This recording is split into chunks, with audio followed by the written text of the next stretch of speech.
Kim Chu? Napasayaw sa sobrang kilig. Narito at alamin. Sa naging guesting ng The Drama King na si Paolo Avellino sa It's Showtime, ay marami nga ang nakapansin sa kakaibang saya at ngiti ni Kim Chu. Yung tipong proud girlfriend di umano si Kimi dahil guest ang kanyang one and only true love. At napansin nga rin ng netizen sa pasample na sexy dance ni Kimi sa It's Showtime, na character o role ni Kim sa The Alibi bilang si Stella Marie Morales. Hindi nga naman mapagkakaila na napakalakas ng chemistry ng Kim Pao. Yung tipong perfect sila sa isa't isa. At di umano'y kahit mismong sina Kim Chu at Paolo Avellino, ay nararamdaman din di umano ang kilig tuwing magkasama sila. Ayon nga sa iilang netizens, Kim Pao, perfect couple. Sweet ever. Perfect couple, Kimi and Pao Pao.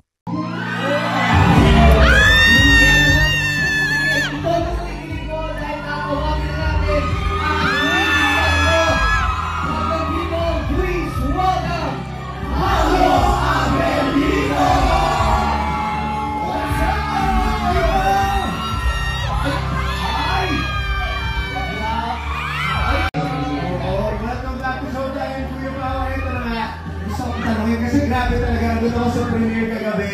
Iba yung pakiramdam, iba yung kapanood kasi nahihaw. So, after yung mag-disappear, ano naman ang alibay nyo ngayon? Aabang naman ng video sa iyo ngayon. Ito na nga, since na-mention mo rin yung alibay ng mga pamilya at madlang people. Kayo, anong masasabi nyo tungkol dito? Just comment down below.